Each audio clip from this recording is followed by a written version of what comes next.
এই গল্প দুটি শহরের, দুটি হায়দ্রাবাদ নামে পরিচিত। একটি ভারতের অন্ধ্র প্রদেশে, আরেকটি পাকিস্তানের সিন্ধ প্রদেশে অবস্থিত। দুটি শহরের দুটি বিখ্যাত বেকারি, ভারতের হায়দ্রাবাদে করাচি বেকারি ও পাকিস্তানের হায়দ্রাবাদে বোম্বে বেকারি, যা আজ দুই বিপরীত বাস্তবতার প্রতীক হয়ে উঠেছে। সাম্প্রতিক ভারত পাকিস্তান সীমান্ত উত্তেজনার প্রভাব পড়েছে ভারতের হায়দ্রাবাদে অবস্থিত ৭৩ বছরের পুরনো করাচি বেকারির উপর। পাকিস্তানের নাম জড়িয়ে থাকায় এই বেকারিতে হামলা চালায় কিছু উগ্র হিন্দুত্ববাদী কর্মী। সাইনবোর্ড ভেঙে ফেলা হয়, পাকিস্তানের পতাকা পুড়িয়ে প্রতিবাদ জানানো হয়। অথচ এই প্রতিষ্ঠানের মালিকেরা হিন্দু ধর্মাবলম্বী, আর ঐতিহাসিক কারণে করাচি নামটি টিকে আছে বহুদিন ধরে।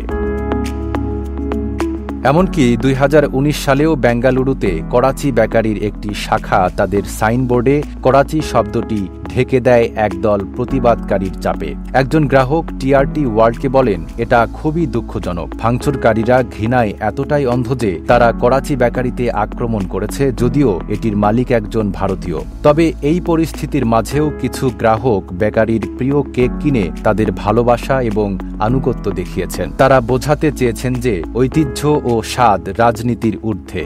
শিয়া বাটার ও ভিটামিন ই সমৃদ্ধ lily glam beauty soap. Lily, always beautiful. অন্যদিকে সীমান্তের ওপারে পাকিস্তানের হায়দ্রাবাদে এক সম্পূর্ণ ভিন্ন চিত্র।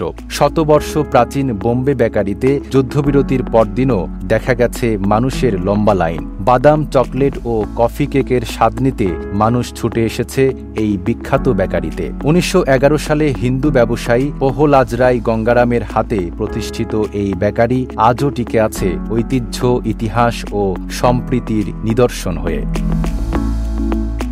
বেকারির বর্তমান ব্যবস্থাপক আজিজ ভাই জানান, ভারত পাকিস্তান নিয়ে উত্তেজনা থাকলেও আমাদের এখানে কোনো দিনই অস্বস্তিকর পরিস্থিতির সৃষ্টি হয়নি। কাঠের শোকেস, বাগান ঘেরা পরিবেশ আর শতবর্ষের ইতিহাস বয়ে চলা এই প্রতিষ্ঠান শুধু একটি দোকান নয়, বরং একটি স্মৃতির অংশ হয়ে আছে মানুষের মনে। এই দুই বেকারির ভাগ্য যেন দুই হায়দ্রাবাদের দুই রকম গল্প বলছে। উগ্র জাতীয়তাবাদের উত্তেজনার মাঝে ভারতে অবস্থিত করাচি বেকারি যেখানে আক্রমণের শিকার, সেখানে পাকিস্তানে অবস্থিত বোম্বে বেকারি হয়ে আছে স্মৃতির স্বাদ আর ঐক্যের নিঃশব্দ প্রতীক হয়ে। নাইম আরাবী, ঢাকা পোস্ট।